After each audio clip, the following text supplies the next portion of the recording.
Perfect. Thank you, Amy, for joining me. So, before you attended the masterclass, tell me what were some of the challenges that you were personally dealing with?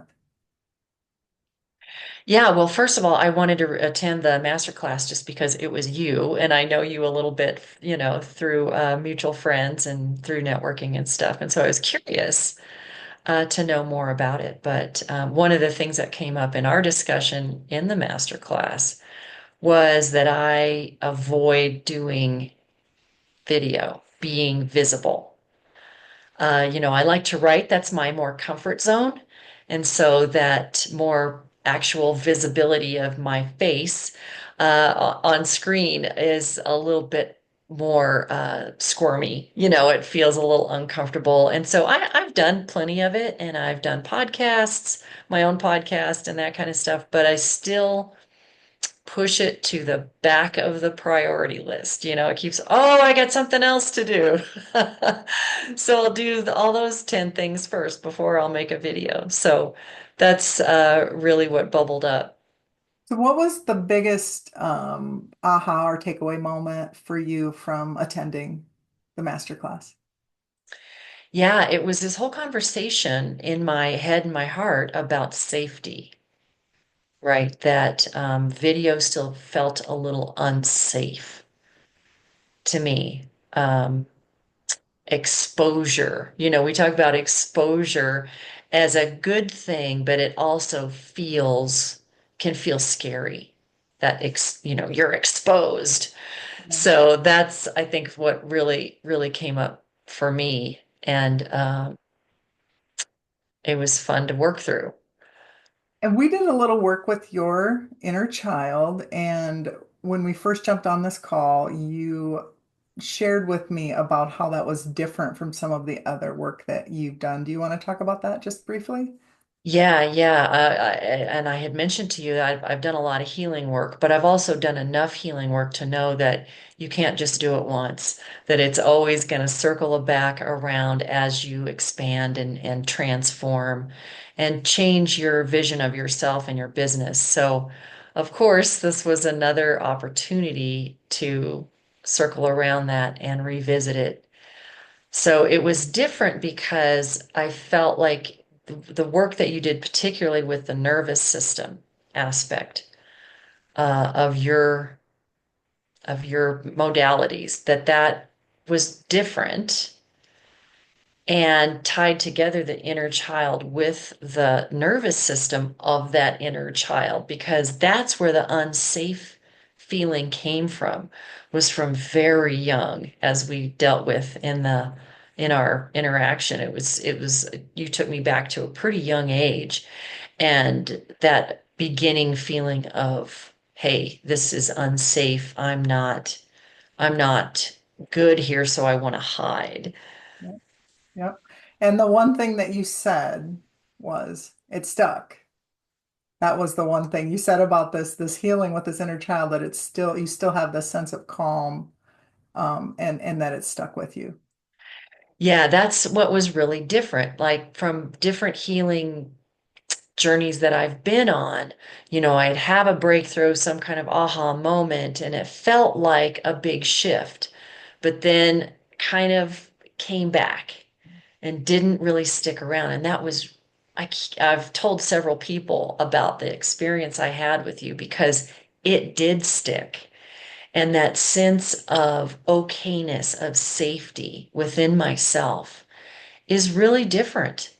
And I can even, I told you I feel this inner child kind of laying on my shoulder, relaxed and safe and comfortable, where you see a baby just, totally sacked out on their parent's chest or shoulder.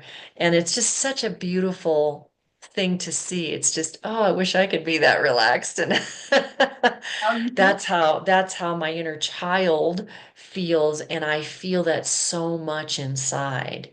And every day I'm feeling that. It's like that feeling is still there, and it's just such a comfort, and it's a joy to be able to feel that way.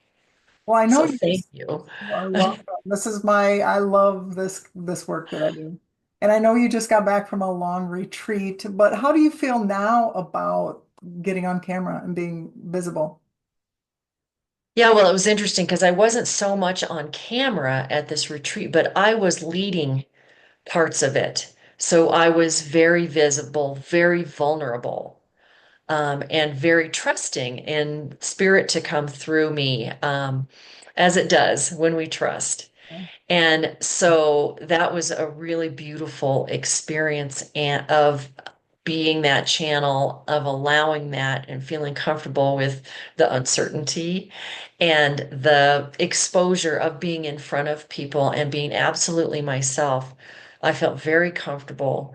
And I realized that with my sense of feeling comfortable, it put everyone in the circle at ease. Oh, I love. Right. So it's a gift that I can continue to give that goes far beyond just my physical body or being on screen or in front of a group. It's actually holding that space so other people can kind of take that breath and relax, feel safe so that they can do the work that they need to do.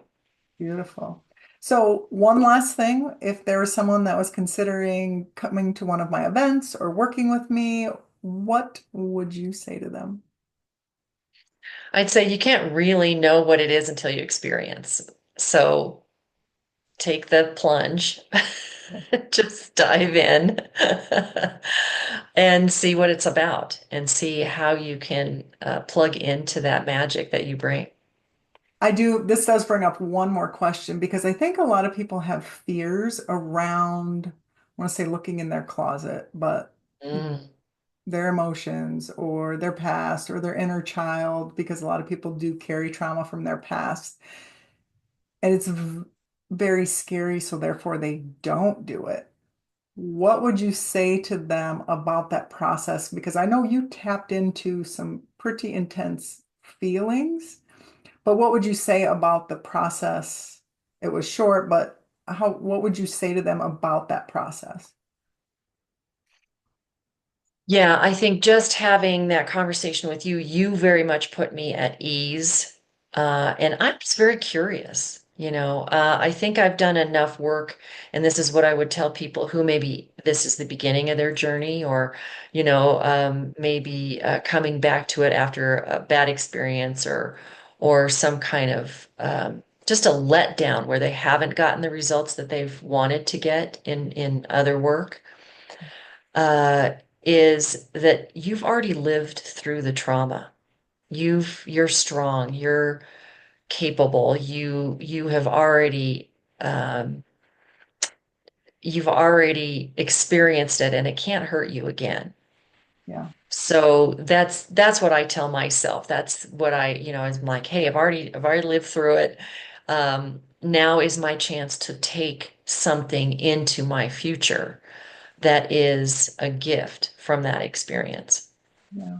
It's actually doing more harm holding on to it. And that's what I think people don't get. So you're using a lot of energy if you're holding past traumas to keep it together and to show up in a way that feels safe, but yet it's still holding you back. So thank you so much for sharing that. And I do love, it seems like the message from this little talk that we've had is just get curious. So get curious about yourself, get curious Yeah. why you are the way that you are. And really, in a very short period of time, with the right person and the right tools, you can free yourself from that literal baggage, which frees you up to move forward and share your magic with the world, which is what Amy does. So thank you so much for sharing that. And I look forward to seeing you all very soon. Bye bye.